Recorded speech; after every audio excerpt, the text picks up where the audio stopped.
The big festival in Angoulême is now over. We have our awards that have been awarded, which sounds redundant, but there it is. The big prize this year went to Canadian cartoonist Julie Doucet, who is up against Catherine Maurice and Penelope Bejo. I was rooting for Bejo because while I appreciate also Catherine Maurice's work, Bejo's I not just appreciate, I also enjoy and have read more of, to be honest. Julie Doucet, I've not read any of her stuff. I've seen it. I've looked at it. It's just not for me. Not my thing, so I just passed.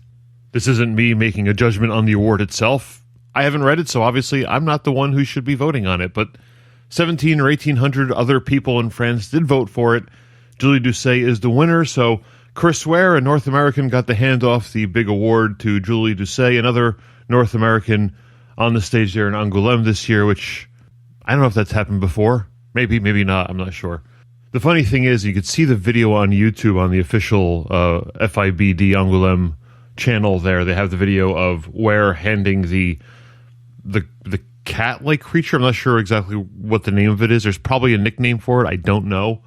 Handing that award over to Julie Doucet and he didn't quite know what to refer to it as or how to phrase it exactly. He looked a little bit uncomfortable, but for all I know, that's normally what Chris Ware looks like.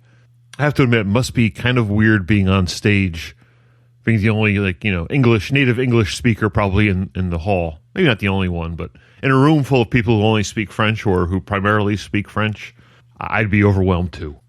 Now, I haven't read all the comments in response to this final award. I did read a lot of the comments that came out when the final three nominees were announced not that long ago, and I have seen a few of the comments after the award came out, and it's basically what you'd expect it to be. It's all over the place, the commentary, from one end to the other, far and away. But I just think the one thing you have to be careful of, and I see this a lot in comics, we can also see it in the Oscars, is trying to attach a narrative to a vote like this, like the Grand Prix. Honestly, it's ridiculous. There's too many people voting, too many different factions of people voting, and you can't assign one single, simple reason for a vote coming out the way it does.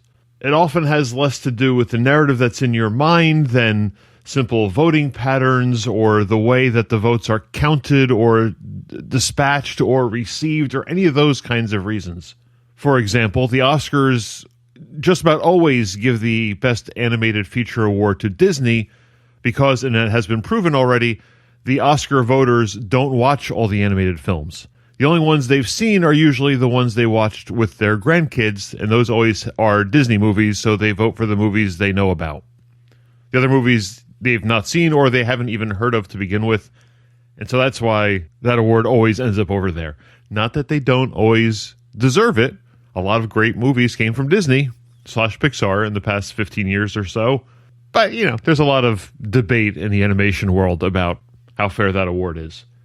And as always, there's always the idea of we should only have people who know that part of the industry voting on that part of the industry. And I have to admit that kind of makes sense. Why not only have screenwriters voting on best screenplay or best adaptation screenplay, that kind of thing? Why not have only directors voting on best director? Why not have only people in the animation industry voting on animated movies? There comes a problem there too, because Disney Pixar probably employs the most number of people.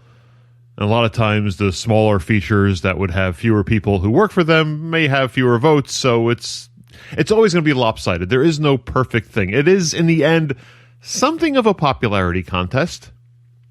We don't like to phrase it like that. People like to discuss how meritocracy doesn't really exist and it's unfair, but then when they have votes like this, they want to pretend that it is a meritocracy when it's not. It's a big part, a popularity contest. Don't get me started. Anyway, in this case, how that plays out here are the people who say Doucet won because the French vote was split amongst the two native French cartoonists, or Doucet won because she's been around the longest, and this is a Lifetime Achievement Award, so her lifetime has been longer, she should get the award. There's also the narratives about how 3 women were nominated because of #MeToo, which is a movement that wasn't nearly as popular in France as it was in other places. And all of these things are possible. All these things quite possibly happened at the same time. That's how this becomes fair in a weird way. By having a series of events which are unfair, perhaps they offset each other into something that becomes fair. There is no real way. I mean, first of all, there's no quantitative way to decide who deserves an award like this. It's always going to be something that's awarded in the moment by the people at that time, and it's going to have its own share of curiosities that way. But there are too many, as I said before, too many independent factions voting at the same time for their own reasons to possibly create a single narrative about why Julie Doucet won. She won the award because she got the votes. Period. End of story. And I think we should keep that in mind for other awards as they come up, even things like the Eisner Awards or any of the other 5,000 comic book awards there are every year.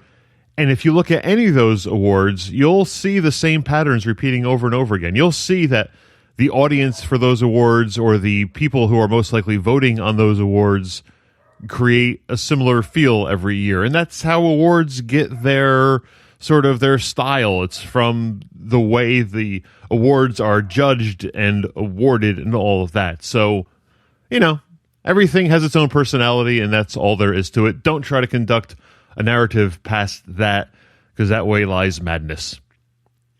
Thank you all for listening. I'm Augie DeBleek Jr. Check me out on Twitter at Pipeline Comics or go to pipelinecomics.com for all my various writings, podcastings, and videos.